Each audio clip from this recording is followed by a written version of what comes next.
আজকে এখন রান্না করব ঝিঙে পোস্ত। ঝিঙে পোস্ত করার জন্য ঝিঙেটা কেটে নিয়েছি, আলু কেটে নিয়েছি ছোট ছোট করে, পেঁয়াজ কেটে নিয়েছি। পোস্তটা আমি এখন বেটে নেব, নিয়ে নুন, তেল আর হলুদ, গোটা লঙ্কা, তেজপাতা আছে। আমি পোস্তটা এখন বেটে নিয়ে তারপরে দেখাচ্ছি। পোস্তটা বেটে নিয়েছি মিক্সার বলে, এখন বাটিতে ঢেলে নেব। পোস্ততে একটু বেশি পোস্ত বাটা দিলে না খেতে ভালো হয়।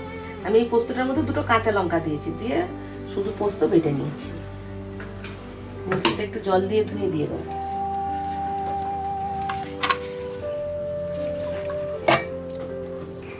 গ্যাসটা জ্বালিয়ে নিয়েছি, কড়াইটা গরম হয়ে গেছে। এখন আমি তেলটা দিয়ে দিই। তেল কিন্তু এই একবারই দিয়ে দেবো, পোস্ততে দ্বিতীয়বার তেল দিলে গন্ধ ছাড়ে। এখন ফোড়নে দেবো আমি একটা শুকনো লঙ্কা আর তেজপাতা।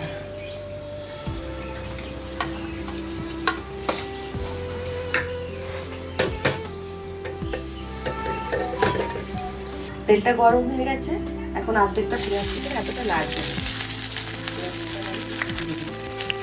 একটু ভাজা হয়ে গেলে আলুটা দিয়ে দেবো। অল্প একটু ভাজা হয়েছে, তার মধ্যে আমি আলুটা দিয়ে দিলাম, দিয়ে ভালো করে নাড়াচাড়া করে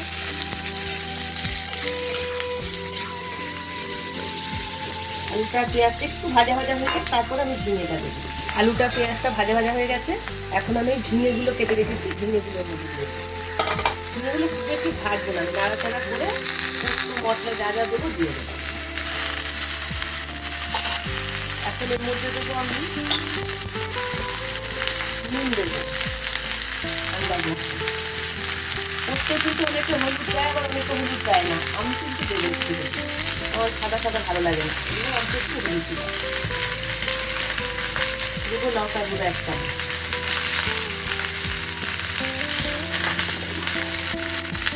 দেবো কাঁচা লঙ্কা। কাঁচা লঙ্কা আমি একটা বেটে দিয়েছি কিন্তু পোস্তের সাথে, আর দিয়ে দেবো সমস্ত পোস্ত বাটা।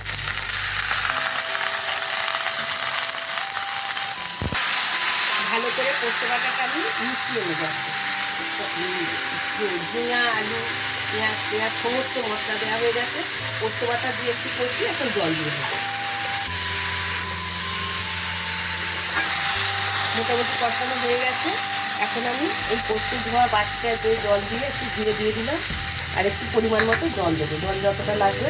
অনেকে ঝোল ঝোল পোস্ত খায়, আমরা কিন্তু ঝোল ঝোল খাবো না আজকে, আজকে একটু শুকনো শুকনো করবো, তাই বুঝে জলটা দেবো। আলুটা সিদ্ধ হবে, সেইটুকু জল দেবো।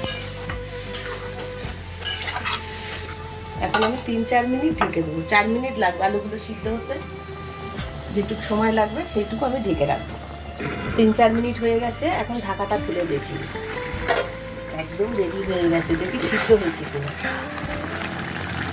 হ্যাঁ, ঝিঙে সিদ্ধ হয়ে গেছে, আলুটাও সিদ্ধ হয়ে গেছে। এই যেটুকু ঝোল আছে এটা আমি আলুতে টেনে নেব। আমি এখন এটা গ্যাসটা বন্ধ করে নামিয়ে নেব।